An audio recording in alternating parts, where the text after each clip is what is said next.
A woman with a bruised, swollen face steps onto the porch, a rifle in her hands. Silas shouts, "Ruth, put that down before you hurt yourself." Ruth's voice cuts through the cold air. 15 years you told me what to do, hit me when I didn't obey. 15 years I took it. Not anymore. A rifle shot cracks across the prairie. Next one goes between your eyes. But to understand why this woman was ready to kill her own husband, we have to go back 3 weeks earlier. The sound of a woman's skull cracking against frozen ground stopped at Jeremiah Hartley's horse dead in her tracks. Ghost, his gray mare, had carried him through Comanche raids and Mexican standoffs without flinching, but that sound, that terrible sound of bone-meeting earth, made her freeze. Her ears flattened, her nostrils flared. She knew death when she heard it coming. 4 little girls screamed from a porch 50 yards away. Their voices cut through the February morning like glass shattering in church. The youngest, wrapped in her sister's arms, couldn't have been more than a few days old. Her wail pierced the air with that particular pitch only newborns make, the cry that says the world is cold and cruel and nothing makes sense anymore. Jem had ridden into Silver Creek, Wyoming for nails. Simple errand, 12 miles from his ranch for a box of nails and maybe some coffee if the general store had any. He'd been making this trip once a month for 6 years ever since Clara died. Ever since Samuel took his last breath at 3 days old. Ever since Jem's heart stopped beating and his body just kept going out of habit. He'd planned to be in and out, no talking if he could help it. The less he engaged with other people, the less he had to feel. The less he had to remember that he was still alive when the 2 people he loved most were 6 feet under on the hill behind his cabin. But that scream changed everything. Jem's hand found his rifle before his mind registered the movement. 10 years as a Texas Ranger had taught him that. The body remembers violence faster than the brain can process it. The body knows when to prepare for war. He pulled Ghost to a stop at Main Street's edge. Half the town had already gathered. Shopkeepers stood in doorways with their arms crossed. Women clutched shawls tight around their shoulders. Men kept their hands in their pockets, watching like this was a show at the traveling circus. Like this was entertainment instead of horror. And in the center of it all, Silas Morrison was dragging his wife by her hair through frozen mud. Ruth Morrison stumbled. Her feet couldn't find purchase on the ice. Her hands clawed at the ground, trying to stop her forward momentum, trying to dig into earth that wouldn't yield. Silas's fist caught her jaw with a sound like meat hitting butcher's block. She went down hard. 15 years, Silas shouted loud enough for everyone to hear. 15 years and all you give me is girls. She curled around herself in the snow. It was old habit, Jem realized. Protecting a belly that held nothing now. The baby he could see from here was already born. 3 days old, maybe, fresh and new and crying in her sister's arms. 4th daughter, 4th disappointment. The porch held all 4 girls. The oldest, maybe 10 years old, clutched the newborn against her chest like she'd been doing this for years. Her face showed no emotion. Just calculation. Just the kind of cold assessment you see in soldiers who've been at war too long. She was figuring angles, measuring distances, planning for the worst because the worst always came. The second girl, 7 or 8, stood frozen. Her mouth was open, but no sound came out. She'd gone somewhere inside herself where fathers don't beat mothers in the street, where the world makes sense, where children are safe. The third girl, maybe 5, sobbed into her sister's skirt. At least she could still cry. At least the world hadn't beaten that out of her yet. And the baby who'd been alive for 3 days and was already learning that the world was a place of screaming and blood and men with raised fists. Nobody moved to help. Not the sheriff who stood on the boardwalk with his arms crossed and his badge catching the weak winter sun. Not the preacher who bowed his head, maybe in prayer, maybe in cowardice. Hard to tell which. Not one soul in Silver Creek lifted a finger.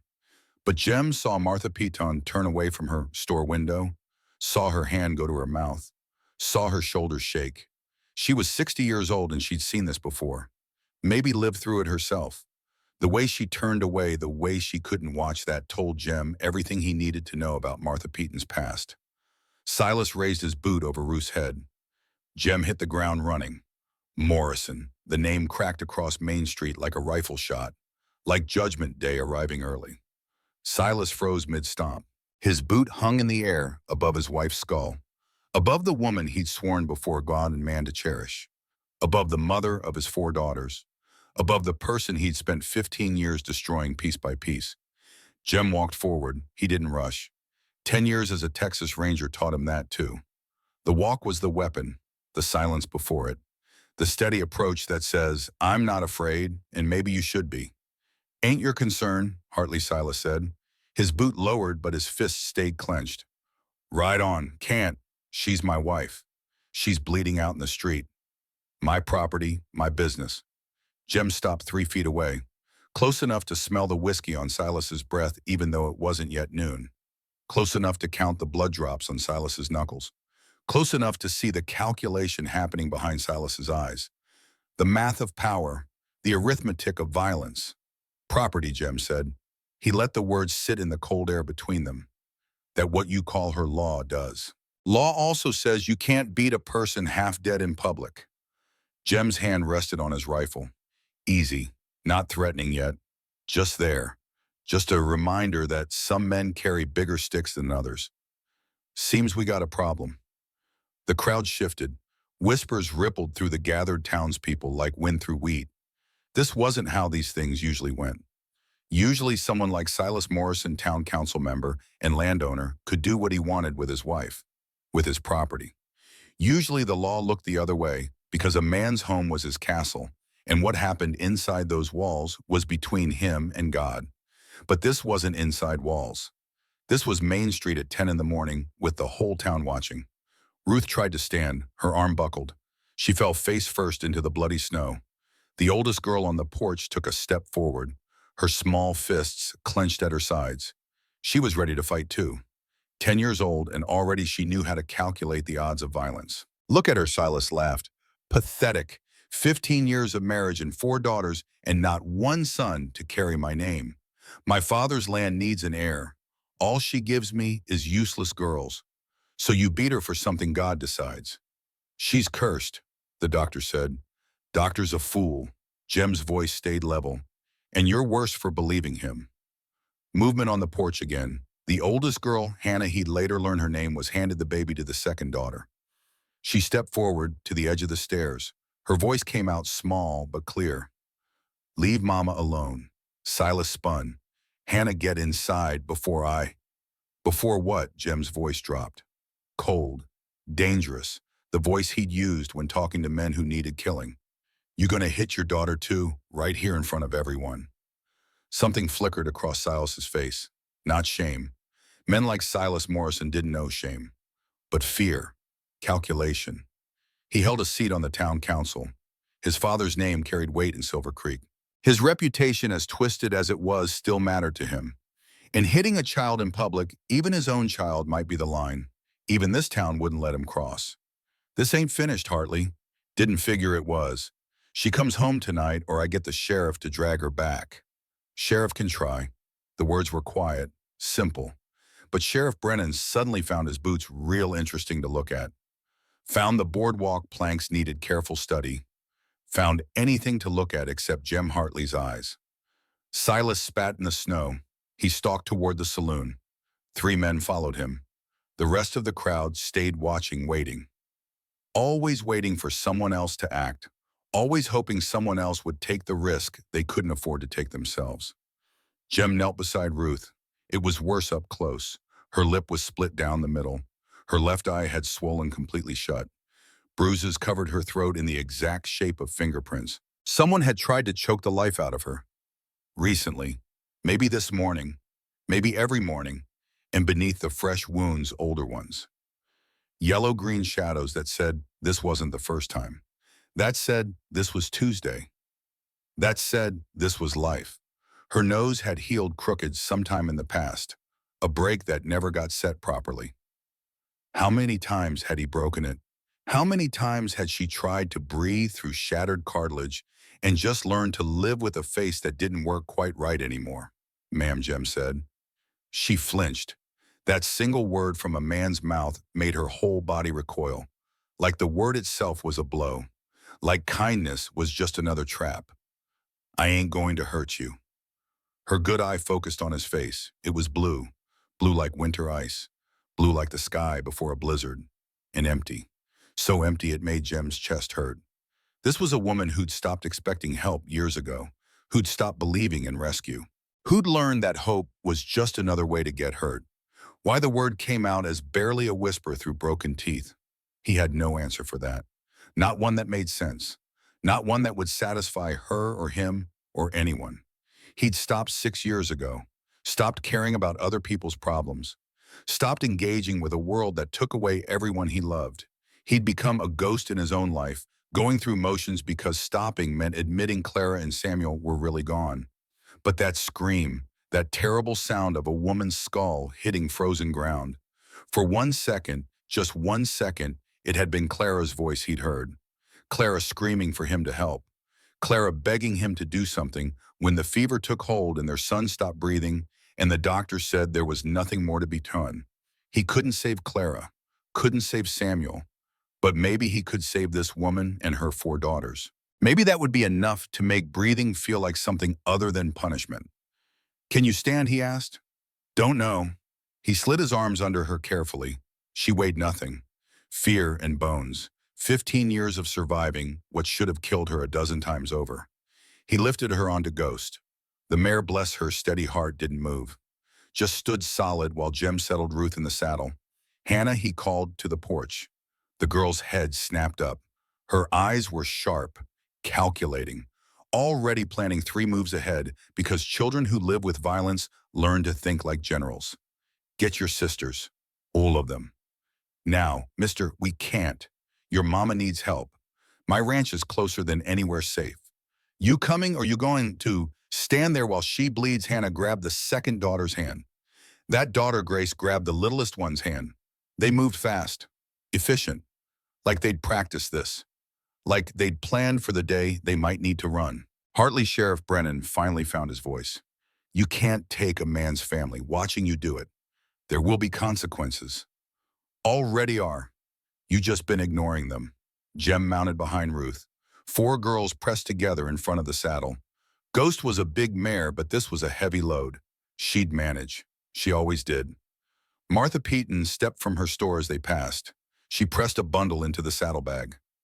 Medicine, bandages, things a woman learns to keep on hand when she lives in a town that looks the other way. Take care of them, Martha said. Her voice was steady, but her eyes were wet. All of them. Yes, ma'am. They rode out. Behind them, Silas Morrison's voice followed like a curse. I'll burn that ranch to the ground, Hartley. You hear me? I'll burn it all, Jem. Jem didn't look back. Didn't need to. He'd made his choice. Now he'd live with it or die trying.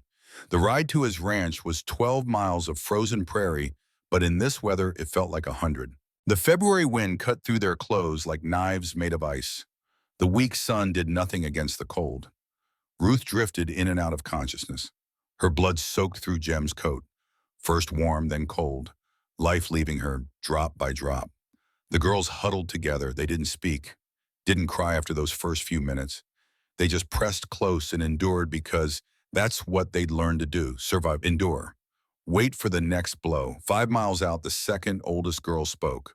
Her voice was small but clear. You going to hurt Mama too? Jem pulled Ghost to a stop, right there in the middle of nowhere with wind cutting through all of them. He dismounted, knelt in the snow so he was eye level with the 7-year-old girl. What's your name, Grace? Grace, I like that. He took off his hat, held it in both hands. The cold bit at his ears, but that didn't matter. I ain't going to hurt your mama. Not now, not ever. None of you. Grace studied his face. She was looking for lies, looking for the signs she'd learned to read in her father. The tightness around the eyes that meant anger was coming. The set of the jaw that meant run. The tone of voice that meant hide. Papa said nice things too. I reckon he did. How do I know you're different? You don't. Not yet. Words are cheap, Grace. Only thing that proves different is time. The girl's jaw tightened. She was so small, so young, but her eyes were old, too old. Mama can't take more. She'll die. I know. Pearl needs her. She's only 3 days old. I know that too. Grace's voice went flat, empty. The way voices go when people have to say terrible things just to survive. If you hurt any of them, I'll kill you myself. A 7-year-old making death threats should have been funny. Should have been the kind of thing that makes adults smile and ruffle hair and say, "Aren't you precious?" But there was nothing childish in Grace's eyes, nothing innocent. She meant every word and Jem knew it.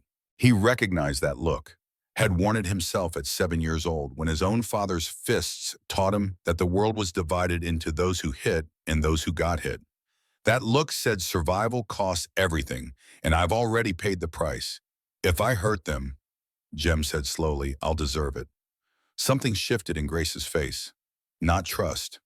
The distance between distrust and trust was too far to cross in one conversation in the middle of frozen prairie.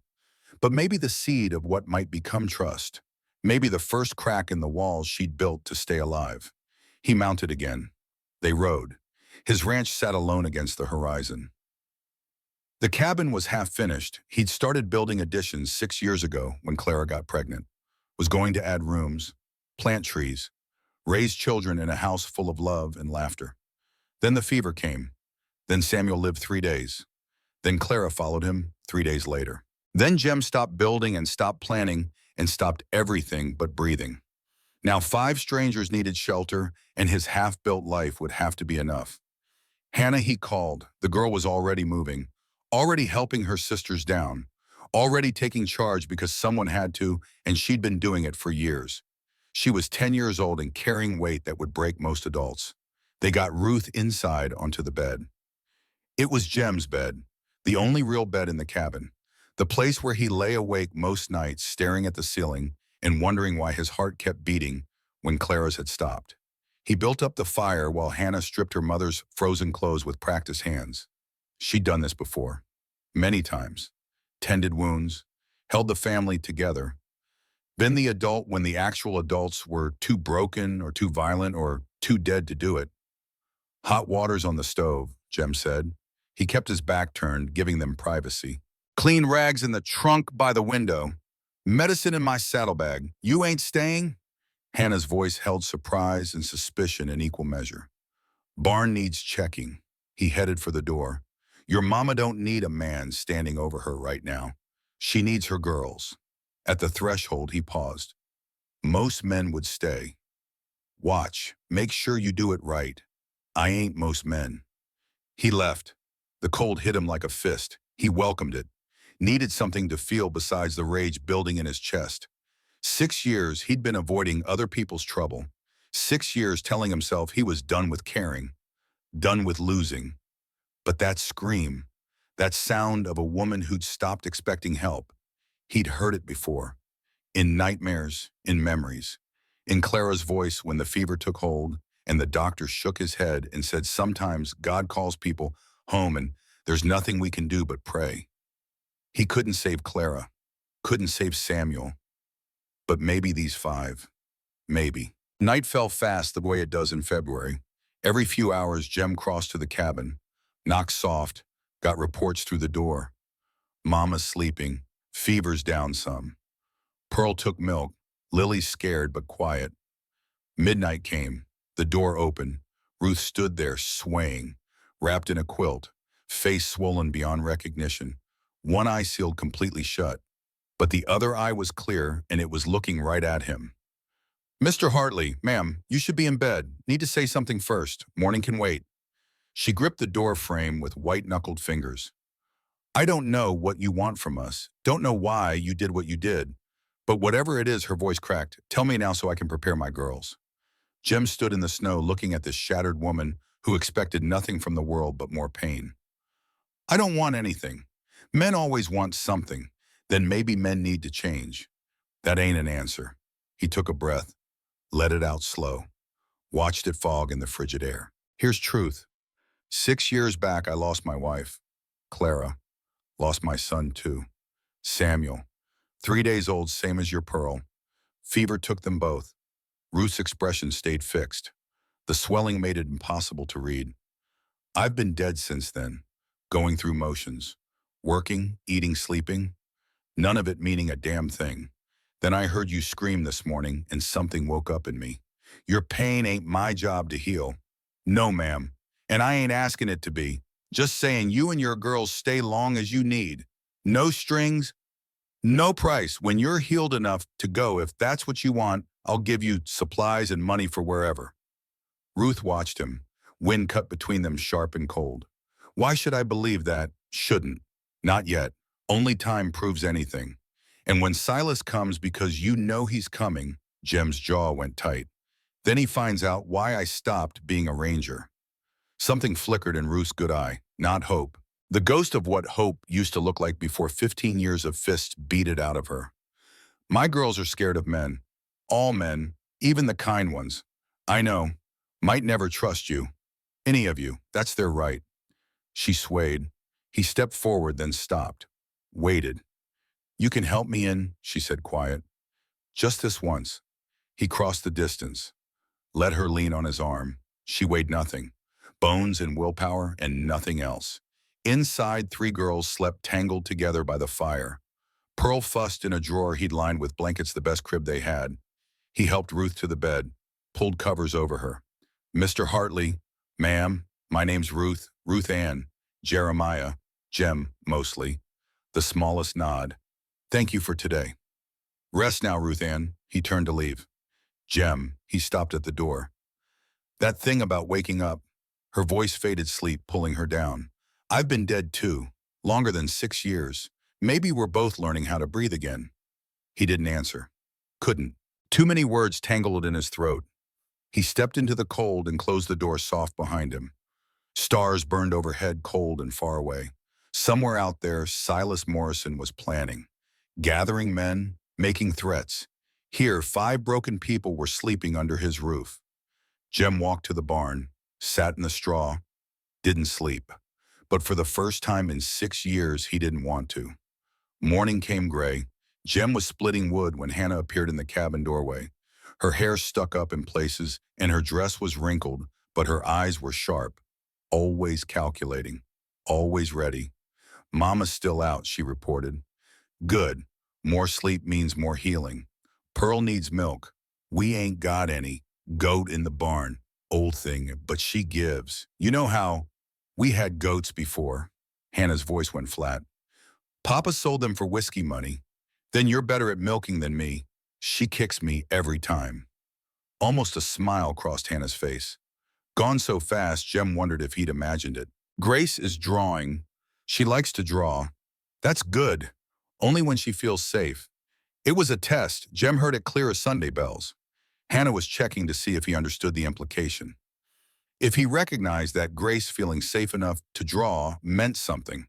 Meant everything. "Then I'm glad she feels safe enough," Jem said. Hannah crossed the yard, stopped halfway. "Mr. Jem, ma'am, if this is a trick," her small hands curled into fists. "Mama might trust you, Grace too. Maybe Lily. But I won't. Not ever. I'll be watching. Always. Grace already told me she'd kill me if I hurt any of you." Hannah blinked. "She did. She did. I told her if I hurt you, I'd deserve it. Telling you the same." Hannah stared at him for a long moment. Something moved behind her eyes, some calculation completing.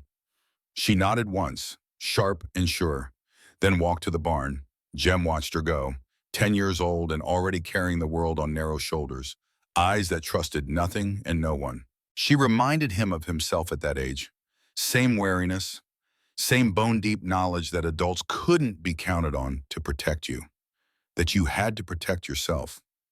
Maybe that's why he'd stopped yesterday. Some debts take a lifetime to pay. He picked up the axe, split another log. The sound rang across the empty prairie like a heartbeat waking up. By noon, the girls had found their rhythm. Hannah milked the goat, though it kicked her 3 times. She fed Pearl with patience that broke Jem's heart. 10 years old, and she already knew how to care for an infant. Grace drew by the fire. Birds and horses and a cabin with smoke rising from the chimney. Simple drawings, but there was something hopeful in them. Something that said, maybe here is different. Maybe here is safe. Lily followed Jem everywhere. She was 5 years old with tangled blonde hair and questions that never stopped. "What's your horse called?" "Ghost." "Why, she's gray. Quiet, moves like a ghost sometimes." "Can I pet her gentle like?" "She spooks easy. I'm always gentle." "Gentle." Lily's face scrunched up. "Papa said I was too soft, needed toughening." Jem stopped, knelt down to her level, met her eyes. Nothing wrong with gentle Lily. World's hard enough without us making it harder. Gentle is valuable. Valuable worth something. Worth a lot, actually. Papa said I wasn't worth nothing. Your papa was wrong. Lily thought about this with the seriousness only 5-year-olds can manage. I like you, Mr. Cowboy. I like you too, Miss Lily. She grabbed his hand with her small, cold fingers and pulled him toward the barn. For the first time in 6 years, Jem felt something besides grief. Felt like mourning after a long night. Felt like maybe breathing wasn't punishment after all. That evening, Ruth sat up for supper. They ate around the bed because she still couldn't stand for long. Jem sat on a stool by the door. Hannah and Grace sat on the floor with Lily between them. Pearl slept in her drawer crib. They had beans and cornbread, simple food, but the fire was warm and nobody was bleeding, and that was enough. Girls, Ruth said, voice still rough. Mind your manners. Thank you, Mr. Jem, they chorused. Welcome. Oh. Lily looked up at him with crumbs on her chin. Mr. Cowboy, you got kids. Silence crashed down like a fallen tree. Hannah glared daggers at her sister. Ruth's breath caught. Grace went very still. Jem set his spoon down slow. Had a son. Samuel. Lived 3 days. Lily's eyes went wide. He in heaven, I reckon. He lonely up there, hope not. His mama's with him. Clara. Then he ain't lonely. Lily spoke with absolute certainty. Mamas fix everything. Yes, ma'am, they do. Ruth's good eye glistened. She turned away fast, but Jem saw the tears. Lily started to ask more, but Hannah hissed at her to stop. Jem held up a hand. It's all right. Good to say their names. Been too long since I did. Quiet settled over them. Different this time. Shared. Like they'd all acknowledged something broken in themselves and found it didn't hurt quite as bad when it was shared. Grace stood up, crossed to Jem, held out a piece of paper covered in charcoal drawings. 5 stick figures holding hands. 1 tall man, 1 woman, 4 small shapes in a row. Underneath in crooked letters, the word family. Jem's throat closed tight. Thank you, Grace. It's beautiful. She nodded, went back to her spot. Ruth watched all this, something cracked behind her eyes, some wall that had stood for 15 years showing its first fissure. Mr. Jem, she said, ma'am, that offer about staying? Still good it is. I ain't ready to trust you. Might not ever be, I understand. But tonight, she paused, let the words find themselves. Tonight I'm going to believe you mean what you say. That's enough for now. Wind screamed outside. Somewhere in the darkness, Silas Morrison was gathering his rage, gathering his men, plotting his revenge. But in here, 5 broken souls huddled by the fire, and for the first time in 6 years, Jem thought maybe surviving was worth the effort. He just didn't know yet how hard the fight would be. The storm hit at midnight. Jem heard it coming before he saw it. The wind shifted, the temperature dropped. That particular howl that meant blizzard. He'd survived enough Wyoming winters to know this one would be bad. He crossed to the cabin. Knocked twice, storm coming. Bad one. I'm bringing the goat inside. Hannah's voice came through the door. Inside where cabin. Only choice, he hauled the pre-resting goat in and set her in the corner. Pearl started crying. Lily started crying at Pearl crying. The goat bleated its displeasure at the whole situation. Ruth struggled to sit up. How long? 3-4 days, maybe. We got enough food and water. Firewood might run low, but I stacked some by the door before. She nodded. Calculating, planning, you staying in the barn. Have to, keep the horse calm. You'll freeze. Got blankets. You'll still freeze. Their eyes met. Something passed between them. Understanding, maybe. Recognition. I'll be fine, Ruth Ann. You better be. Girls are just starting to. She stopped, shook her head. Just don't die out there. Yes, ma'am. He stepped back into the wind. It hit him like a fist. 4 days trapped. 5 people who barely knew each other. A husband out there planning vengeance. And a storm that would change everything whether they were ready or not. The blizzard buried them for 3 days. The wind never stopped. Temperature dropped until breath froze in the air. Jem fed the fire constantly, rationing wood, calculating how long they could last. The girls grew restless. Lily bounced off walls.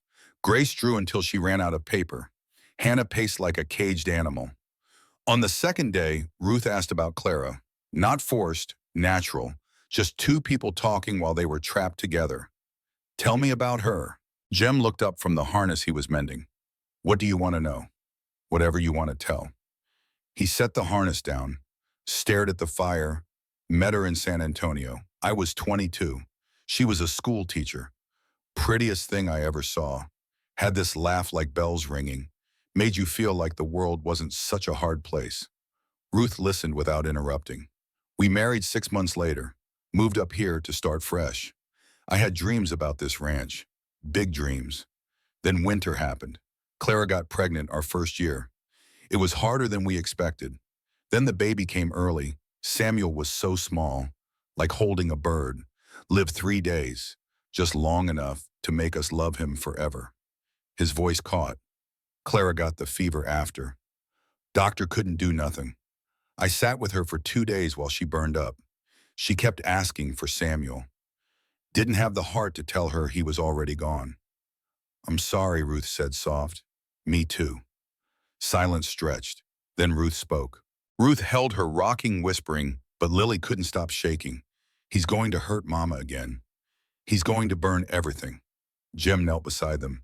Lily, look at me. Red-rimmed eyes found his. You hear that wind outside? She nodded. That wind won't let nobody through. Not tonight, not tomorrow. Your papa can't get here, even if he tried. Promise, promise. And after the storm, I'll keep you safe then too. How? Because that's what family does. Lily's crying slowed. Are we family? The question hung in the frozen air. Ruth stiffened. Hannah watched from her blankets. Grace and Pearl were there, all of them waiting. We can be, Jem said quietly. If you want. Lily threw her arms around his neck. I want us to be family. Over her shoulder, Jem met Ruth's eyes. Something in them he hadn't seen before. Something like hope trying to remember how to exist. On the 4th day, the storm finally broke. The wind died to a moan. Snow kept falling, but lighter. Tomorrow, they'd be free. But freedom would bring new dangers. Silas would come. That was certain. The only question was when and with how many men. Morning of the 5th day, Jem saddled Ghost before dawn. Ruth found him in the barn. Where are you going? Martha Piton's got the fastest horse in the county. If anyone can get word to Judge William Thorne at Fort Laramie, she can. You trust her. She helped us once. She'll help again. What if Silas is watching? Then I'll deal with him. Ruth grabbed his arm. Don't go looking for a fight. I ain't looking. But I ain't running either. She held on a moment longer. Come back. Plan to. He rode toward town. The snow was deep. Ghost picked her way careful. 2 hours to cover what usually took 30 minutes. He was a mile from Martha's place when he saw the smoke. Black smoke rising thick against the white sky. He kicked Ghost into a run. Martha Piton's homestead was burning. House, barn, everything. Flames licked at the morning sky. And standing in the snow watching it burn were 4 men on horseback. Silas Morrison, Sheriff Brennan, 2 others Jem didn't recognize. Martha stood in her nightgown with her gray hair loose, watching 60 years of memories turn to ash. Hartley Silas called out when he saw Jem. Come to see the show. Jem pulled Ghost to a stop. His hand found his rifle. 4 against 1. Bad odds, but he'd faced worse. What did you do? Me, nothing. Terrible accident. Old woman's stove caught fire. Such a tragedy. Martha's voice cut through. Liar. You set this fire. I saw you. Silas's smile never wavered. Careful, Martha. Making accusations you can't prove is dangerous. People might think you're crazy. Oh, confused. Jem walked Ghost forward. What do you want, Silas? What's mine? My wife, my property, my daughters. They ain't property. Law says different. Silas gestured at Sheriff Brennan. I got the law right here. Got papers, too. Legal papers saying Ruth Ann Morrison belongs to me. Saying those girls are mine to raise as I see fit. Over my dead body. That can be arranged. The 2 strangers reached for their guns. Jem drew. 1 shot, 2. Both men fell from their horses clutching their arms. Not dead, not yet, but out of the fight. Silas and the sheriff sat frozen, staring at the smoking rifle in Jem's hands. Draw, Jem said quiet. Give me a reason. Silas's face went red. You shot my men, winged them. They'll live, more than they deserve. This is murder, Sheriff. Arrest this man. But Brennan's hand hadn't moved toward his gun. Smart man. He drew on me first, Jem said. Both of them. Ask Martha. He's right, Martha said, voice steady despite the flames behind her.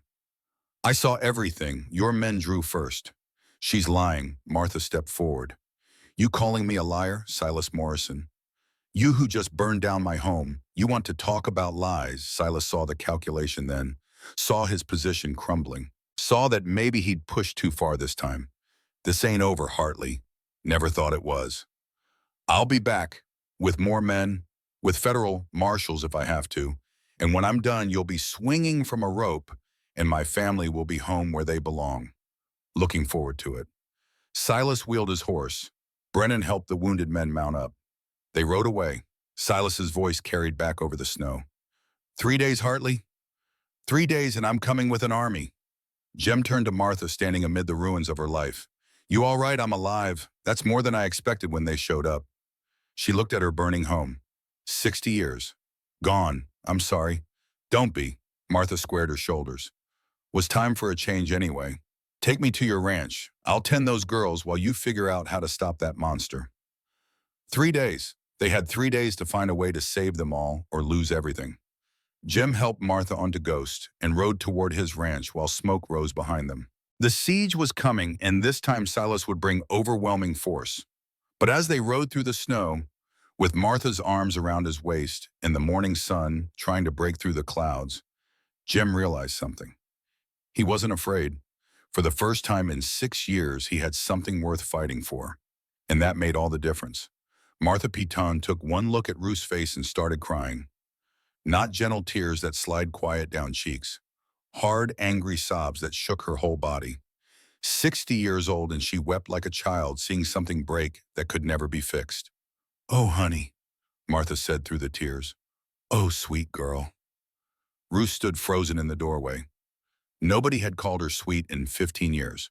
The word landed strange like a language she used to know but had forgotten how to speak.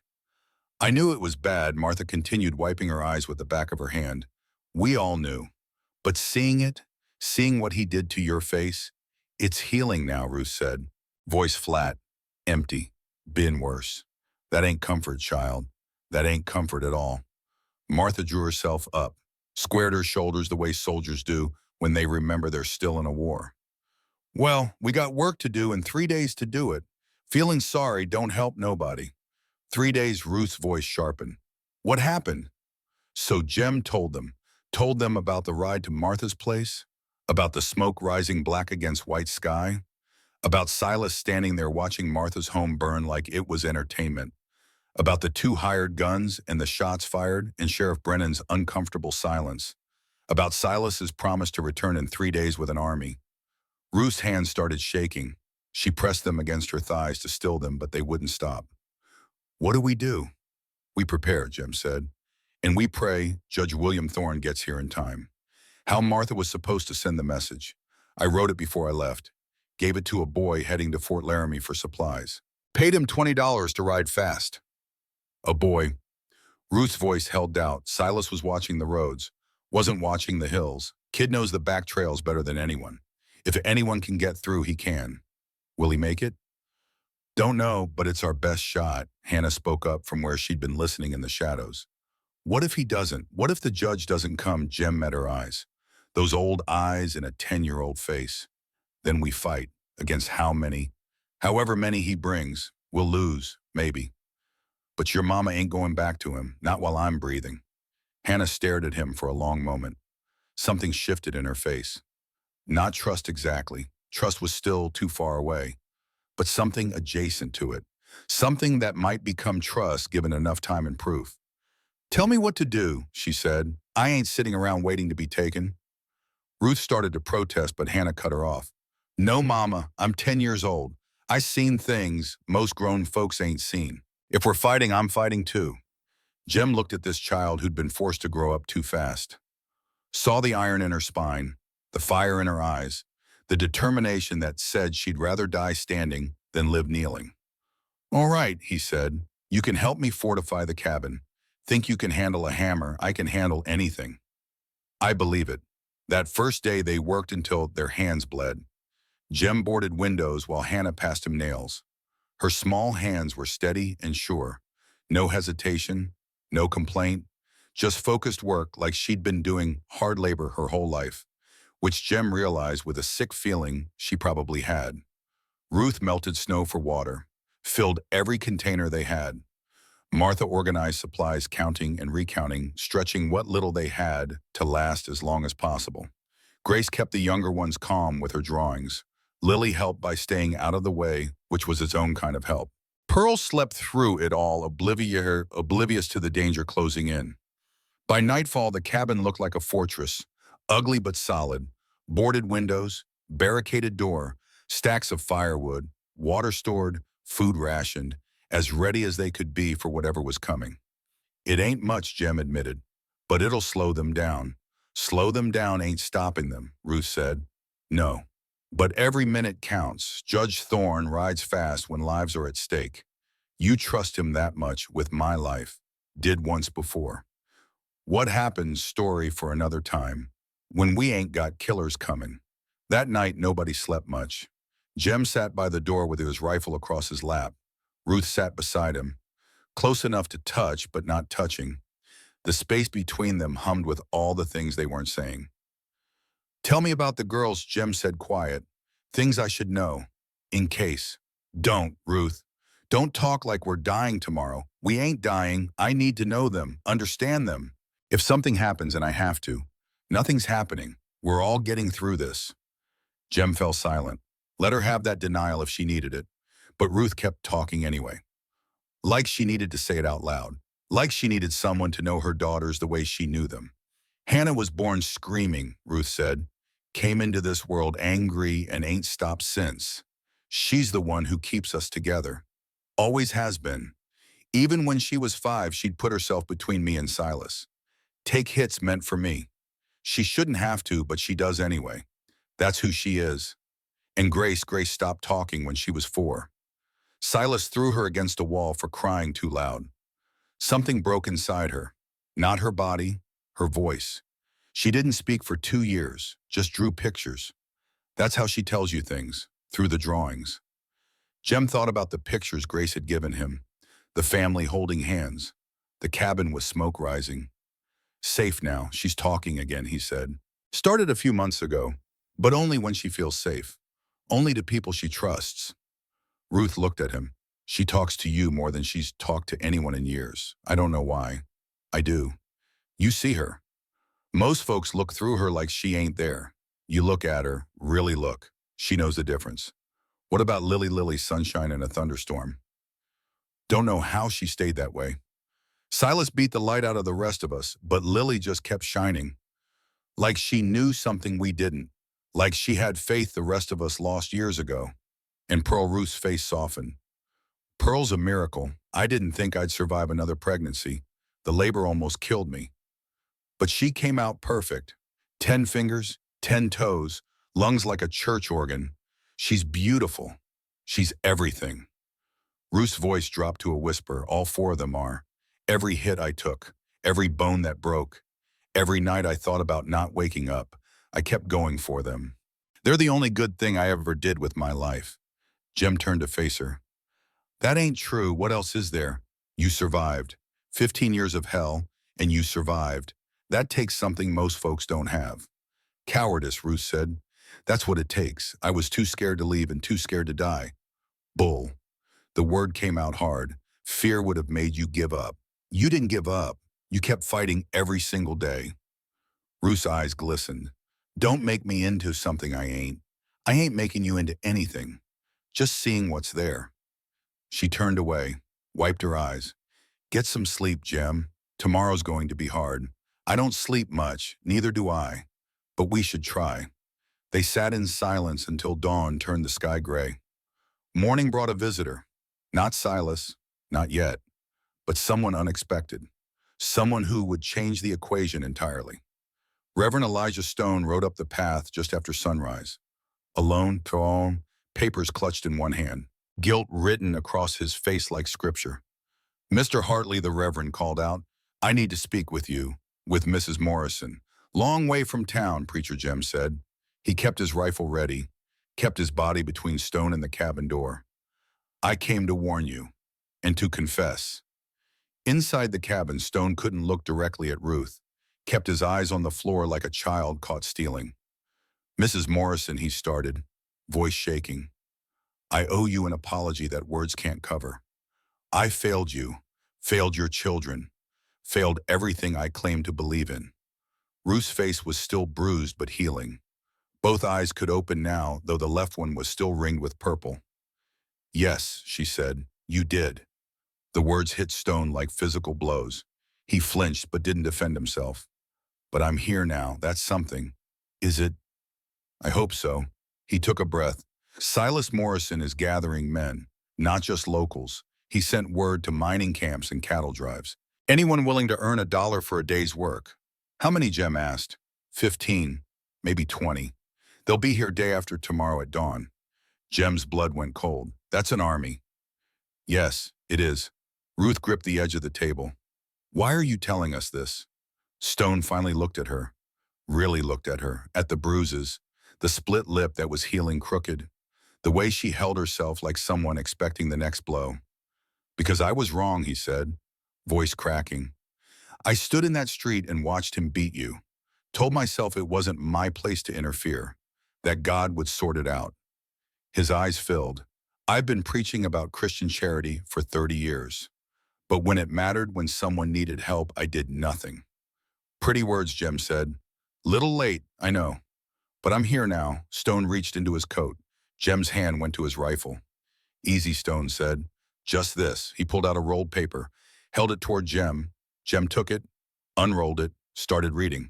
His hands began to shake. Where did you get this? His voice came out rough. Sheriff Brennan's desk. He doesn't know I took it. This is testimony, Jem said. His voice was getting louder. From the doctor who delivered Pearl. Ruth's head snapped up. What it says, Silas paid him to write that you were cursed, that you were barren of sons by God's judgment. Jem kept reading, voice shaking now. But that ain't what the doctor originally wrote. What did he write? Ruth asked, voice barely a whisper. He wrote that Silas Morrison beat his wife so badly during every pregnancy that it's a miracle any child survived at all. Jem's hands were trembling. The reason you kept having girls, the violence, it damages. He couldn't finish. Ruth's face went white, then red, then something beyond color, something raw and broken and furious. He knew she whispered. All those years he blamed me, called me cursed. But he knew it was him. Ruth, Jem started. He beat our babies. Her voice was rising, not just me, them, before they were even born, while they were growing inside me. He knew and he blamed me anyway. She was shaking now. 15 years of silence pouring out in waves. I want him to pay for this, not just jail. I want him to suffer like we suffered. The law. Damn the law. The law let this happen. The law watched while he destroyed us. Jem grabbed her shoulders, forced her to meet his eyes. Ruth, listen to me. I hear you, I see you, and you're right. The law failed. But right now, this paper is our best weapon. Not guns, not fists, this. It gives Judge Thorne grounds to arrest Silas for assault, fraud, abuse. Real charges, prison time. What if he doesn't come? Ruth's rage slowly dimmed. Not gone, never gone, but controlled, banked like coals that could flare up any moment. There's more, Stone said. He pulled out another paper. Statements from 3 women in town. They witnessed beatings over the years. Dates, times, injuries. They were too scared to speak up while Silas had power. But they ain't scared no more. Why now, Jem asked. What changed Martha Peaton's house burning down? That was the final straw. Folks realized if Silas would do that to a 60-year-old widow, he'd do it to anyone. Stone met Jem's eyes. You got more support than you know, Mr. Hartley. Not everyone, but enough for what enough to stand with you when the time comes. Ruth looked at the Reverend, saw the guilt there, the shame, the desperate need to make things right. You could get killed, maybe, but I could also get forgiven. Stone looked at the sky. I've spent my whole life talking about faith. Tomorrow, I find out if I got any. He mounted his horse, rode away, left Jem and Ruth holding papers that proved what they had always known but could never prove.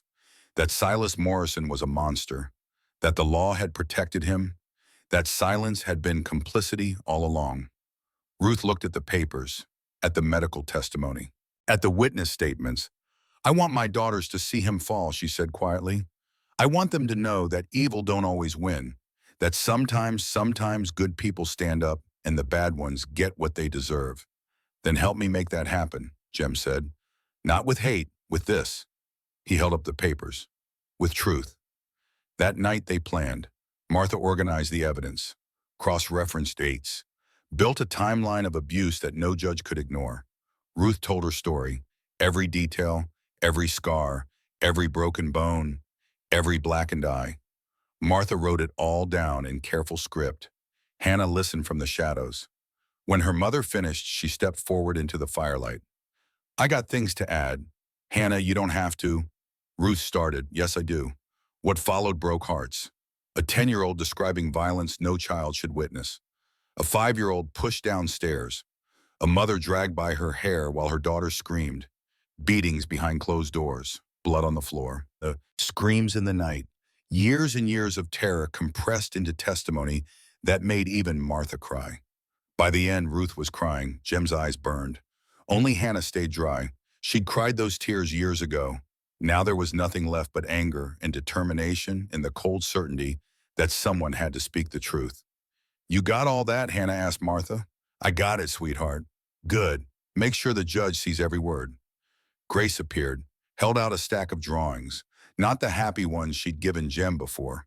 These were different, dark, violent, a man with raised fists, a woman on the ground, children hiding behind furniture, blood rendered in charcoal, fear captured in stick figures. These too, Grace whispered. For the judge. Ruth pulled both girls into her arms, held them tight. I'm sorry. I'm so sorry I couldn't protect you better. Hannah's voice was muffled against Ruth's shoulder. You kept us alive, Mama. That's all that matters. It wasn't enough. It was everything. Morning came, one day left before Silas's promised return. Jem and Hannah worked on fortifications. Ruth and Martha prepared the house for siege. They didn't talk about what would happen if Judge Thorne didn't arrive in time. They didn't need to. Everyone knew. If Silas came first, some of them would die. Hannah worked beside Jem without complaint. Her hands bled from hammering. She didn't stop, didn't slow down, just kept working with the kind of focus you see in people who know their lives depend on getting it right. You all right? Jem asked. I'm fine. Your hands, I said. I'm fine. Pause. Papa used to say pain makes you weak.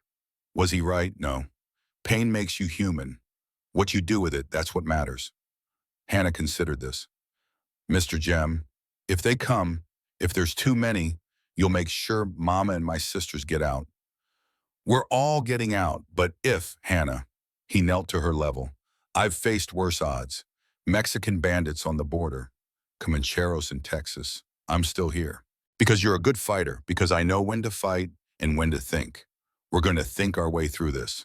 But Hannah saw the calculation in his eyes, the worry he was trying to hide. She was too smart to be fooled.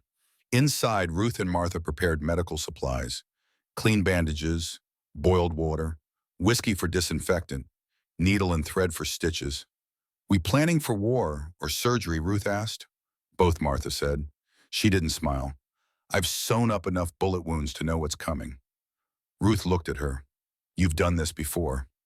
Martha sat down, took a breath. I was married once, Jacob Peaton. Fine man at first. Then the war came. He fought for the Union, came back different. Angry, started with words, then fists, then worse. I stayed 10 years, had 2 sons. He killed one in a rage, called it an accident, but I knew. So I took my living son and ran, made it here to Silver Creek, started my store with nothing. Jacob came after me, but I had friends by then. Women who'd help other women. 5 of us stood between him and me with rifles. Told him to leave or die. He left. Found out later he died drunk in a ditch somewhere. Martha met Ruth's eyes. I spent the next 30 years helping women like me. Like you. That's why I kept medicine in my store. Why I knew exactly what to pack when you rode out of town. Ruth's voice was quiet. Why didn't you help me sooner? Because you had 4 little girls and nowhere to go. If I helped you run, where would you run to? Silas would find you. Drag you back. Beat you worse. Martha's voice was steady. I waited for the right moment, the right person who could truly protect you. She looked toward Jem through the window. He showed up. Finally, evening came. Last dinner before the storm. Simple food, quiet conversation. Everyone pretending tomorrow was just another day. Lily broke the silence. Mr. Cowboy, will you tell us a story? Jem hesitated. Looked at Ruth. She nodded. What kind of story? A happy one. With horses and families who stay together. So Jem told them about his first horse. How it was wild. How he tamed it with patience, not force. That horse became my best friend, he said. Trusted me because I never hurt it. Never lied to it. Just showed up every day and proved I was worth trusting. The girls listened. Hannah with her calculating eyes. Grace with her quiet attention. Lily with her open face. Even Pearl seemed to settle at the sound of his voice. Do all wild things learn to trust? Lily asked. If given enough time and enough proof. Sometimes it takes years, but yes, eventually, if the person keeps showing up. He looked at Ruth. Some things that been hurt bad take longer, but they get there. Ruth's expression softened. Something hopeful crossed her face like sun breaking through storm clouds. After the girls slept, Jem and Ruth sat on the porch. Stars overhead, cold air, last night of peace before everything changed. Tomorrow, Ruth started. Tomorrow we survive. And if Judge Thorne doesn't come, then we fight and we win, or we die trying. But either way, you and those girls don't go back to him. Ruth's hand found his in the darkness. Thank you for everything, for seeing us. For, Ruth, he interrupted gentle. You don't have to thank me. Yes, I do. 6 years you've been dead inside. These past days I watched you come alive. My girls did that. We did that. You did. So let me say thank you. Because if tomorrow's our last day, I need you to know this. You gave us something we never had. Hope. They sat holding hands. Somewhere in the darkness, Silas Morrison was gathering his final forces. Tomorrow would tell if hope was enough. Dawn broke cold and gray. Jem was at the window at first light. He saw the first rider crest the hill as the sun touched the horizon. Then another, and another. 18 men, and no sign of Judge Thorne. They're here, he called to Ruth. The siege had begun. Jem watched them line up. 18 men strong. Silas Morrison in front. Sheriff Brennan beside him looking uncomfortable. 16 hired guns behind them. Miners, drifters, men who'd kill for money and not lose sleep over it. They stopped at the property line. Didn't advance, not yet. This was theater. This was Silas showing his power. Then Jem saw the boy, the messenger he'd sent to Fort Laramie, tied to one of the horses, alive but bloodied. His stomach dropped. Looking for someone, Hartley, Silas called out. Let the boy go. He's got nothing to do with this. He tried to deliver a message. That makes him involved. Silas gestured and one of his men shoved the boy off the horse. The kid hit the snow hard. Don't worry, he's alive. For now. Silas leaned forward in his saddle. You know what I want. My wife, my daughters, and you swinging from a rope for kidnapping and assault. Ain't gonna happen. No. Silas laughed. Look around, Hartley. 18 men. I got the law. He gestured at Brennan. I got numbers. What do you got? A broken down cabin and a handful of women. The cabin door opened. Ruth stepped out onto the porch. Rifle in her hands, eyes hard as winter stone. He's got me, she said. Silas's smile flickered. Ruth, put that down before you hurt yourself. 15 years you told me what to do. Hit me when I didn't obey. Her voice was steady. 15 years I took it. Not anymore. The rifle cracked. The shot tore through the air close enough to Silas's head to part his hair. His horse reared. He barely kept his seat. Next one goes between your eyes, Ruth said. I ain't the woman you married, Silas. I ain't the woman you beat. I'm something new, and I ain't afraid of you no more. Silence fell over the property. The hired guns shifted uneasily. They'd signed up to intimidate a rancher. Nobody said anything about a woman who could shoot. Sheriff Brennan cleared his throat. Mrs. Morrison, put down the weapon. You're only making this worse. Worse, Ruth's laugh was harsh. Worse than 15 years of hell. Worse than having my babies damaged before they were born. She paused. Yeah, I know about that now. Got the doctor's testimony right here. Silas went white. That's right. Your man talked. Wrote it all down. How you paid him to lie. How you blamed me for what you did. Ruth's voice carried across the snow. I got 3 witnesses too. Women from town, ready to testify about every beating they saw. The hired guns exchanged glances. This wasn't what they'd been told. This is madness, Silas screamed. She's my wife. Those are my daughters. The law is coming. Everyone turned. Reverend Elijah Stone rode into view from behind the Morrison men. Behind him, 8 people from town. Armed. Ready. What is this? Silas sputtered, just as Stone said. Something that's been missing from Silver Creek for too long. He positioned himself between the 2 groups. You're a preacher, not a lawman. No, Stone said. But he is. From the hill behind Jem's cabin, more riders appeared. Judge William Thorne, 2 federal deputies, badges gleaming in the morning light. Jem's heart leaped. He came. He actually came. Silas Morrison Thorne's voice carried authority like thunder. By the power vested in me by the Federal Territorial Court, I'm placing you under arrest. For what Silas tried to sound confident, but his voice shook. Aggravated assault. Fraud. Abuse resulting in bodily harm, including unborn children. Attempted arson. Conspiracy to commit murder. Thorne rode forward. I've been in Silver Creek for 2 days, Morrison. Staying quiet, watching, listening, gathering evidence. Silas's face showed the horror of realization. 2 days. The judge had been there for 2 days. You're a monster, Thorne continued. I've read the testimony, seen the evidence. You beat your wife near death for giving you daughters. You damaged your own children before they were born. And you did it all hiding behind the law. I want my lawyer, you'll get one.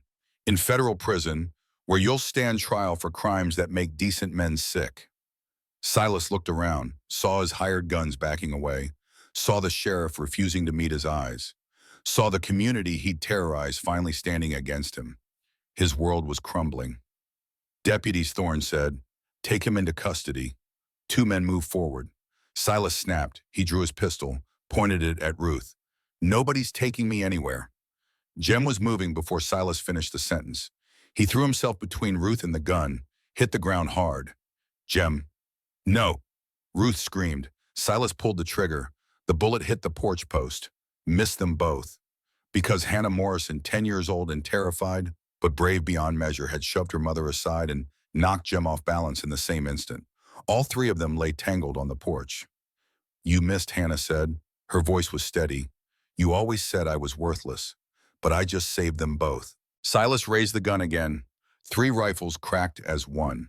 Judge Thorne, Reverend Stone, Martha Peton, who'd been aiming since the moment Silas drew. Silas fell from his horse. Didn't get up. The shots had taken him in the shoulder, hip, and leg. Deliberate, precise, enough to stop him. Not enough to kill. A doctor from town rushed forward to tend the wounds. Ruth scrambled to her feet, walked to where Silas lay bleeding in the snow, stood over him. 15 years compressed into this moment. 15 years, she said. Her voice was empty of everything but truth. 15 years I prayed for this, dreamed about it. Now it's here and you know what I feel, Silas groaned. Tried to speak. Nothing. You ain't worth hating. You ain't worth anything. She turned her back on him, walked to her daughters, pulled all 4 of them into her arms. It's over, she whispered. It's finally over. Behind her, deputies shackled Silas Morrison for the last time. The wagon carrying Silas disappeared over the horizon. Ruth stood in the snow shaking. Not from fear, from something else, something she'd never felt before. Freedom. Jem found her there, staring at nothing, arms wrapped around herself. How do you feel, he asked. I don't know. I thought I'd feel happy, relieved, but I just feel empty. Not empty, Jem said. Full. Too full to feel anything about him yet. Ruth looked at him, starting to understand. He's been taking up space in your head for 15 years, Jem continued. Even after he went to prison, part of you was waiting, expecting him to come back. Now he never will. And that Ruth took a shaky breath. That's everything. The community dispersed. Judge Thorne stayed to complete paperwork. Reverend Stone organized support for the family. Sheriff Brennan stood apart ashamed, knowing he'd failed, but not knowing how to make it right. As night fell on that strange day, Jem and Ruth sat on the porch. Same spot as always. But everything was different now. "It's really over," Ruth said. "It is. So why don't I feel anything? Shouldn't I feel something? You're in shock. Real feelings come later. Give it time. What if I never heal? What if this broke me forever? Then you're broken and I'm broken and we're broken together. That's not so bad." Ruth almost laughed. "That's supposed to be comforting. I don't know how to comfort. I just know how to be honest." Their hands found each other in the darkness. "Whatever comes next," Ruth said, "we face it together. Together." The word hung in the cold night air. A promise, a hope. A beginning where there should have been an ending. Tomorrow would bring new questions, new challenges, the long work of healing. But tonight they sat together under the stars, and that was enough. 3 weeks passed in a blur of healing. Judge William Thorne stayed in Silver Creek to oversee legal proceedings. Silas Morrison's trial was scheduled for April, 2 months away. The evidence was so overwhelming that even his expensive lawyer from Cheyenne couldn't spin it into anything resembling innocence. Ruth was officially granted dissolution of marriage at the federal level. The papers came through on a Thursday. Martha brought them from town with tears in her eyes. Ruth Ann Morrison became Ruth Ann Whitfield again. Her maiden name restored, her husband's name erased from legal record like he'd never owned her at all. Free. Ruth said the word every morning when she woke, tested it on her tongue like a new language. Still couldn't quite believe it was real. The bruises faded from purple to yellow to green to nothing. The swelling went down. Her face became recognizable again as her own instead of as a canvas for violence. But the scars remained. They always would, some visible on her skin, others buried so deep no doctor could find them. The girls transformed in those 3 weeks. Like flowers that had been growing in shade suddenly brought into sunlight. Hannah started sleeping through the night. The dark circles under her eyes faded. She still didn't smile easily. Still watched everything with those calculating eyes. Still positioned herself between her mother and any potential threat. But she was softer now, less rigid. She helped Jem with ranch work, learned to ride properly. Not just sitting on a horse, but really riding. Taking Ghost out across the prairie and coming back with wind in her hair and something almost like joy on her face. "She's got a gift," Jem told Ruth one evening. "Natural horsewoman. Give her a few more years and she could compete in rodeos if she wanted." "She's got a lot of gifts," Ruth said. "Never had a chance to use them before." "She does now." Grace spoke more every day. Full sentences, sometimes whole conversations. Her voice was quiet, always would be, but it was there. Present. Real. She still drew constantly, but the pictures changed. Less violence, more color, more family. She drew pictures of 6 people now, instead of 5. Always included Jem, always labeled them home or safe or family. The school teacher in town, a young woman named Miss Caroline, reported that Grace was exceptionally bright, reading above grade level, quick with numbers.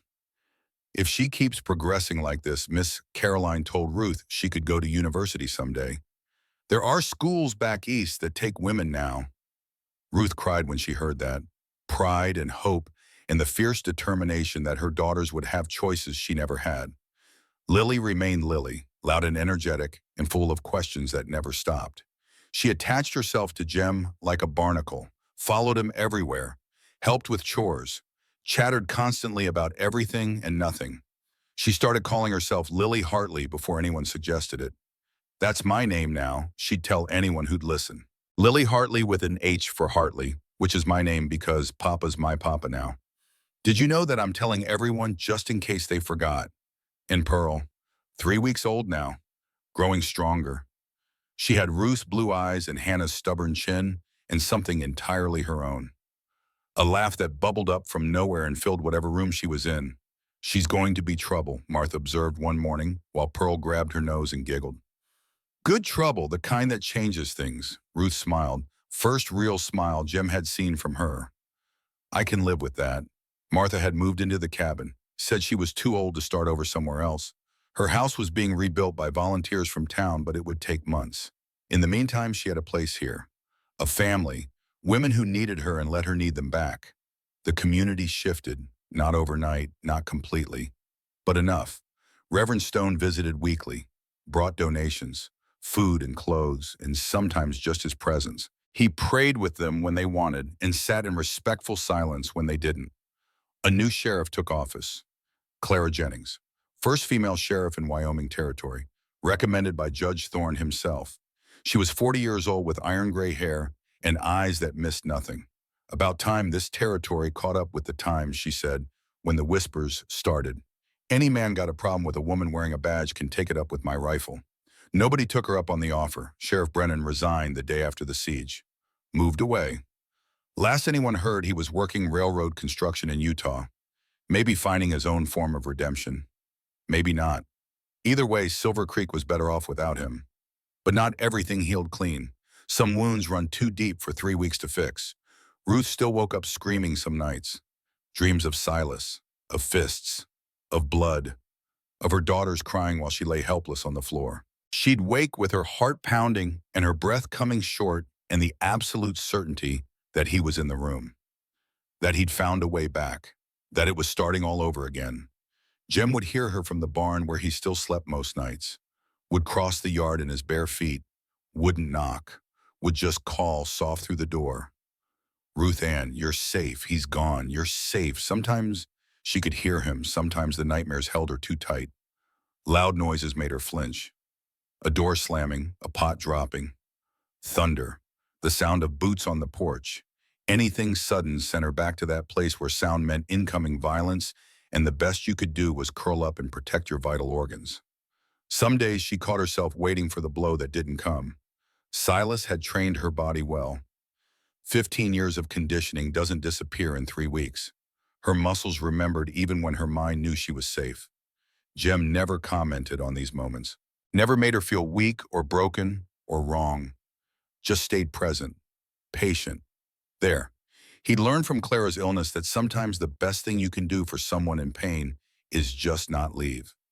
One night after a particularly bad dream, Ruth found Jem sitting on the porch. Couldn't sleep, she said. Me neither. Nightmares, memories. They sat in comfortable silence, the kind that doesn't need filling, the kind that says we've both been through enough that we don't need to perform normalcy for each other. Can I ask you something, Ruth said after a while. Anything. That day in the street, when you first saw me. What made you stop? Really, Jem was quiet for a long moment. I heard you scream, and for just a second it was Clara screaming for me to help. Screaming while I sat frozen because the doctor said I had to choose and I couldn't. His voice broke. I couldn't do nothing for her. But I could do something for you, so I was what? A second chance, no. You were a wake-up call. Reminder that being dead inside don't stop other people from hurting. I could sit on this ranch for another 50 years feeling sorry for myself. Or I could actually do something. He paused. For once in my life, I chose to do something. Ruth's hand found his in the darkness. And now that the danger's passed, now that I'm free, and you've done your good deed. What happens now? Jem turned to face her. That's what you think this is, a good deed. I don't know what to think. Don't know how to be with someone who ain't trying to hurt me. Keep waiting for the other boot to drop. Ain't no other boot. See, you say that. But how do I know? How do I trust anyone ever again? You don't, not at first. Trust ain't something you decide. It's something that builds slow over time through actions, not words. What if I never get there? What if I'm too broken to trust again? Then I keep showing up anyway, until you believe it or don't. But I ain't going nowhere, Ruth Ann. Not unless you want me to. Ruth's eyes filled with tears. I want to believe you. Then start there. Wanting is the first step. She reached out, took his hand, held it tight. I'm scared. Me too. What if we ruin each other? What if we save each other? They sat holding hands until dawn painted the sky pink and gold. Spring came early that year. The snow melted fast. Ice broke on the creek with sounds like bones snapping. The world woke up green and growing. Wildflowers pushed through the last of the snow. Grass emerged tender and new. Everything smelled like earth and possibility. The ranch transformed. Jem finished the cabin additions he'd abandoned 6 years ago. 2 more rooms, a proper kitchen with a real stove that Martha had helped pick out. A porch that wrapped around 3 sides. The girls each had their own bed for the first time in their lives. Ruth had a kitchen that was truly hers. Martha said she was too old to start over, but everyone knew the truth. She'd found family here, real family, the kind you choose, the kind that chooses you back. She wasn't leaving. Hannah learning to ride became the highlight of Jem's days. She was fearless on horseback, natural seat, good hands. That instinct some people have where the horse becomes an extension of their body instead of a separate creature to be controlled. Grace thrived at school, made a friend, a quiet boy named Thomas who also preferred drawing to talking. "We don't have to talk," Grace explained to Ruth. "We just draw together. It's nice." Miss Caroline pulled Ruth aside one day. "Your daughter is brilliant, truly brilliant. With the right education, she could do anything, be anything." Ruth cried all the way home, tears of pride this time, of hope, of the fierce certainty that her daughters would have the world she never got.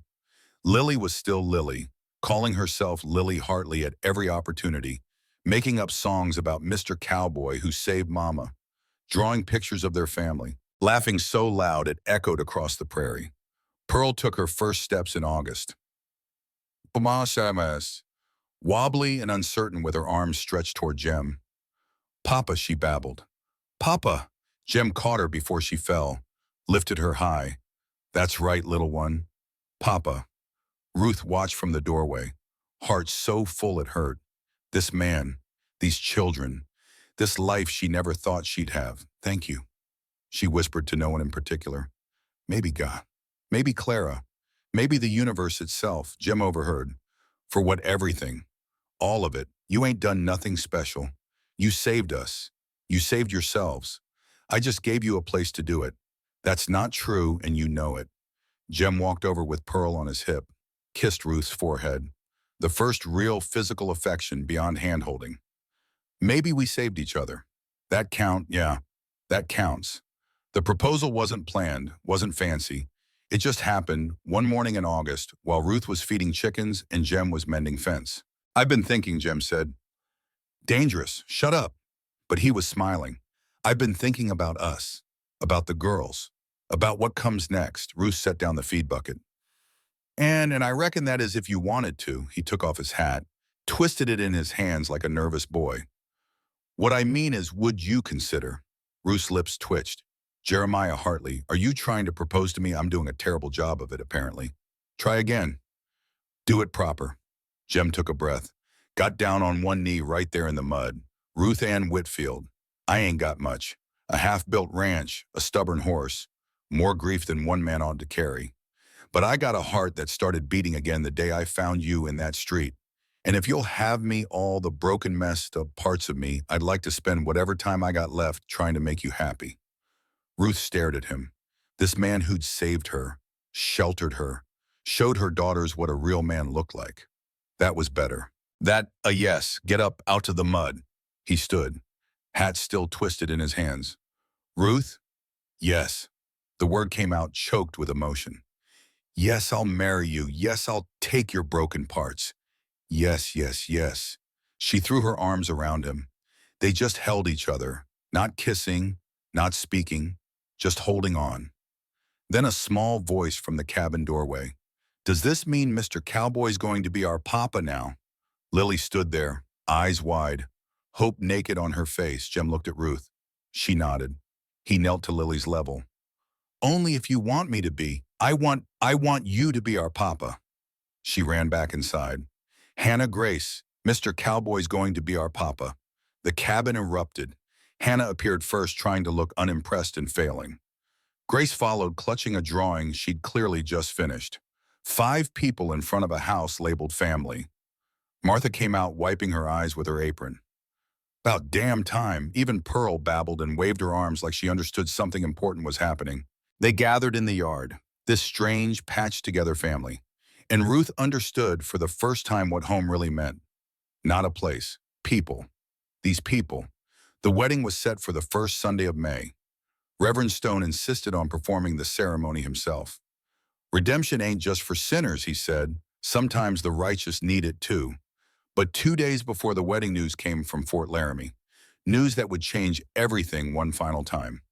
A deputy rode in at dawn, urgent message for Judge Thorne, who was still in Silver Creek finishing paperwork. They met privately, then Thorne called for Jem.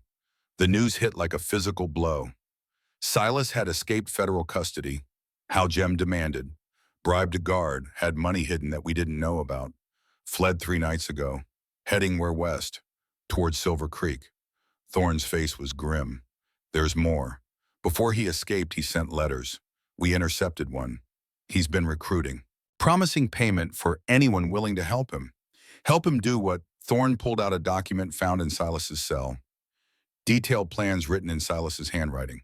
Wait until the wedding day. Maximum witnesses. Ambush during the ceremony. Kill Hartley first. Kill anyone who helped. Blame it on an Indian raid. Forge evidence. Take Ruth and the girls to safety. Flee to California with new identities. Jem's blood ran cold. This wasn't just revenge. This was a massacre. Premeditated. Planned. Silas had gone completely insane. How long until he gets here, Jem asked. If he's riding hard tomorrow night, wedding morning at latest, we cancel the wedding. No, Ruth's voice from the doorway. She'd heard everything. We don't cancel. We prepare. Ruth, it's too dangerous. He's taken 15 years from me. He doesn't get this too. They debated. Jem wanted to postpone. Wait until Silas was caught. Ruth refused. If we hide, we're still afraid, she said, still letting him control us. I won't live that way anymore. Judge Thorne supported her. She's right. And I've got federal authority to deputize anyone I need. We turned this wedding into a trap. They spent the day preparing, armed guards positioned around the property, lookouts on high ground, communication signals if Silas was spotted, evacuation routes for women and children. Main defensive force concentrated around the wedding site. Judge Thorne and 2 deputies, Sheriff Clara Jennings and 3 volunteers. Reverend Stone, who refused to leave, Martha, who wouldn't be moved, 8 townspeople who'd helped before, and Jem, 20 defenders total against whatever Silas was bringing. Hannah made a request that evening. I want to help. Hannah, you're 10 years old, Ruth started. I can shoot. Martha taught me. I can reload. I can watch. Let me help protect my family. They debated. Finally, Ruth decided, all right, but you stay in the cabin with a rifle.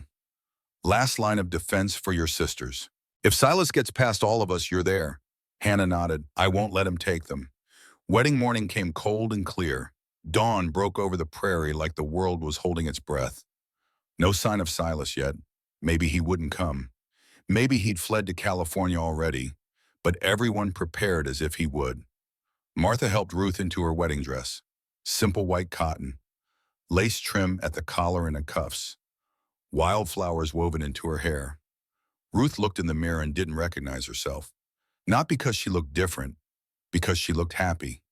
The bruises were gone, the scars were fading, her eyes were clear, her face was her own again.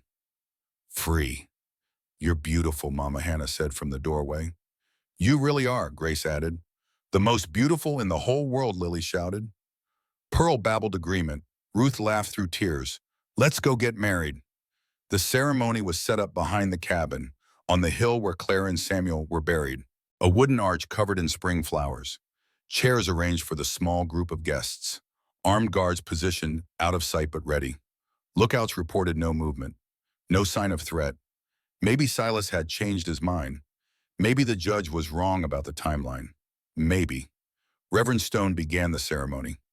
Ruth and Jem stood before him, holding hands, looking at each other like they were the only 2 people in the world.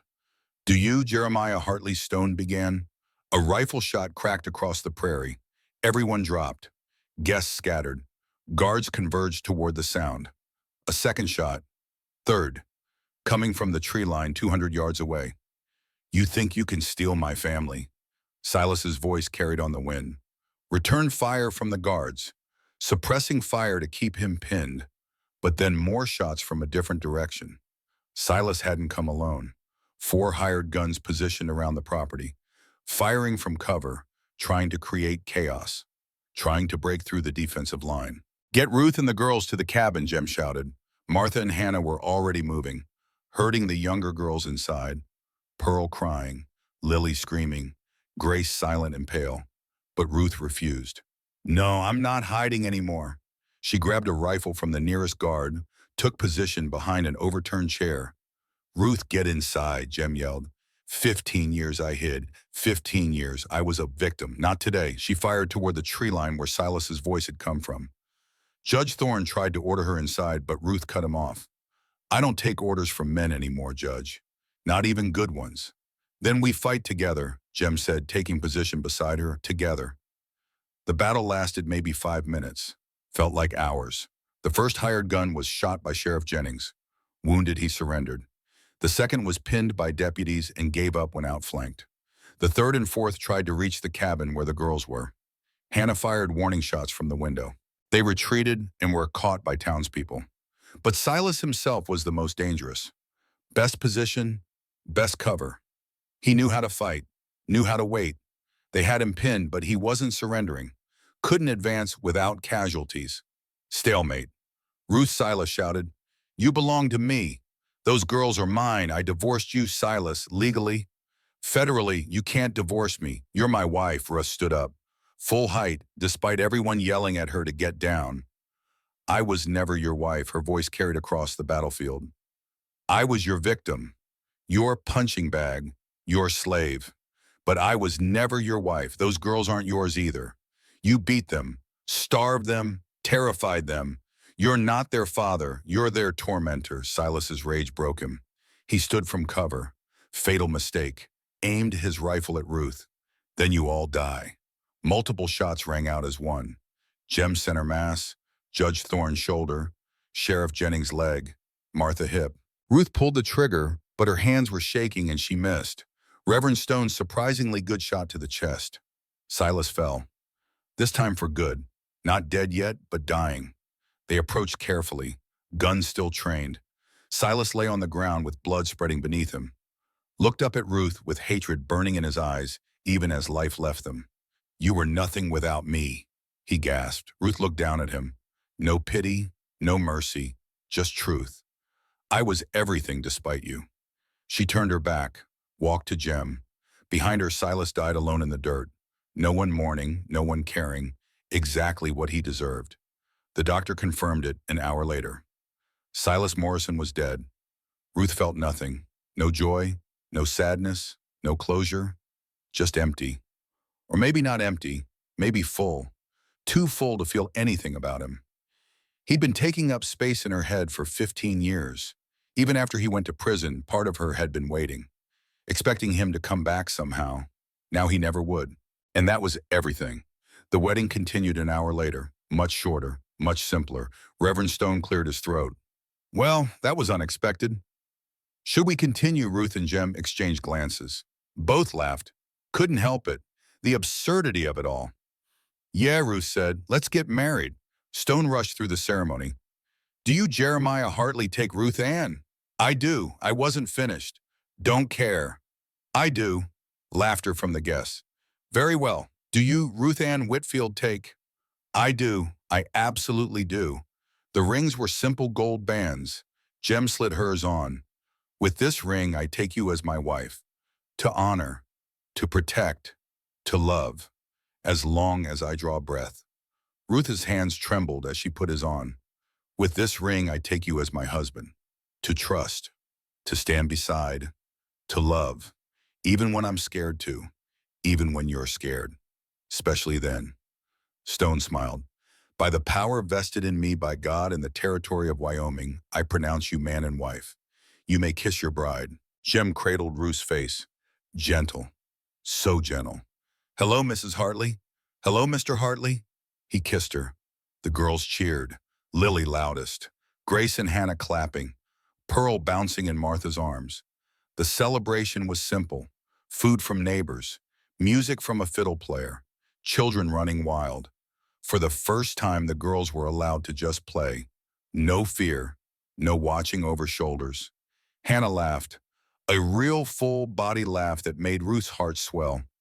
When's the last time you heard that sound? Martha asked. Years. Maybe never. That man gave them their childhood back. He gave us all something back. As evening fell and guests departed, Jem and Ruth found themselves on the porch, Same spot as always. Married now? Everything different. Everything the same. A year ago, I was praying to die, Ruth said quietly. Just end it. Stop the pain. Only thing that kept me alive was the girls. She looked at him. And now I want to live. For them. For you. For me. I forgot I was a person, Jem. Silas spent 15 years convincing me I was nothing. Property. A vessel for sons I couldn't give him. But you, her voice cracked. You looked at me like I mattered from the very first moment. You did matter, do matter. I know that now. Took a while to believe it, but I know. Ruth's hand found Jem's. I love you, Jeremiah Hartley. First time saying it out loud. Direct, his breath caught. Say it again. I love you once more. I love you, you ridiculous man. He pulled her close. I love you too. Ruth Ann Hartley. More than I got words for. Good thing we got time to find the words. All the time in the world. They kissed, soft and deep and full of promise. Inside the cabin, 4 girls slept safe and loved and protected. Outside, stars burned bright and cold and clear. 2 people who'd been dead inside learning to live again. Winter came again, full circle. 1 year since Jem had heard Ruth scream in the street. 1 year since everything changed. They celebrated the anniversary with a quiet dinner. Just family, the way Ruth wanted it. Around the table sat 6 people. Martha had her own plate now, her own chair, her own place in this family. They held hands while Reverend Stone, who joined them, said grace. To second chances, Martha toasted when the prayer ended. To courage, Hannah added. To family, Grace said quietly. To love and horses and pie, Lily shouted, getting distracted halfway through. Everyone laughed. Pearl banged her spoon on her high chair. After dinner, Jem and Ruth walked to the hill behind the house. 2 graves there, Clara and Samuel. Jem visited regularly. Ruth joined him sometimes now. Thank you, Ruth said to the graves, for what Jem asked, for letting me be here, for not making this weird. They'd like you, Clara especially. You got the same spine she had, same fire. He paused. I told her about you, about the girls. Ruth's breath caught. You did. Told her I was starting to feel things again. Things I thought died with her. Told her I was learning to live. Not just exist, actually live. Ruth took his hand. I hope she approves. She does. I know she does. They stood together overlooking the ranch. Under the stars, 2 broken people who'd found each other. Year ago, I thought my life was over, Ruth said. Thought I'd either die from a beating or die trying to leave. Year ago, I was dead too, going through motions. And now we're both alive. What comes next, whatever we want, that's it. Whatever we want, that's everything. They talked about the future. Ruth wanted to open a bakery in town. Her pies were famous now. Jem wanted to expand the ranch, train horses, maybe hire help. Hannah wanted to compete in rodeos. Grace wanted more books. Lily wanted a puppy. Pearl wanted to destroy everything because she was 1 year old, and that's what 1-year-olds do. All of it possible. All of it real. Walking back to the house, they saw lights glowing warm in the windows, smoke rising from the chimney, laughter and music inside. Ruth stopped. Jem. Yeah, I'm happy. She said it like a revelation. I didn't think I'd ever get to say that. But I am. I'm actually happy. Jem pulled her close. Me too. Think it'll last? The happiness, I don't know. Life's hard. Things happen, but we'll face it together. That's enough. Ruth smiled. Yeah, that's enough. They walked inside together. The door closed behind them. Through the window, you could see the family gathered. Warm, safe, loved. Snow began to fall, soft and white and new, covering the world in silence. But inside, there was life. Laughter. Love. Years later, someone asked Ruth about that day. The day in the street. Do you ever think about it every day? She said. Does it still hurt? She looked at her family, her husband of 20 years, her daughters grown and strong and free, her sons who'd never raised a hand in anger, her grandchildren playing in the yard. No, she finally said. It doesn't hurt anymore. That day was the worst moment of my life, but it led to all the best moments. So no, it doesn't hurt. It just is. Part of my story, not all of it, just the chapter that changed everything. And that's the thing about survival. It's not about forgetting the darkness. It's about learning to live in the light anyway. Ruth Ann Hartley learned to live in the light. So did Jeremiah. So did four little girls who became strong women. And that's more than survival. That's victory. Sometimes the worst moments of our lives become the doorways to our best ones. Jeremiah Hartley rode into Silver Creek looking for nails. He found a reason to live. Ruth Ann Morrison fell in the snow that day, beaten near to death. She found the strength to stand. Four little girls witnessed violence no child should see. They found safety in love and the childhood they deserved. The scars never fully disappeared. Ruth would always carry them. Hannah would always be more serious than other children. Grace would always be quieter. Lily's brightness would always have shadows.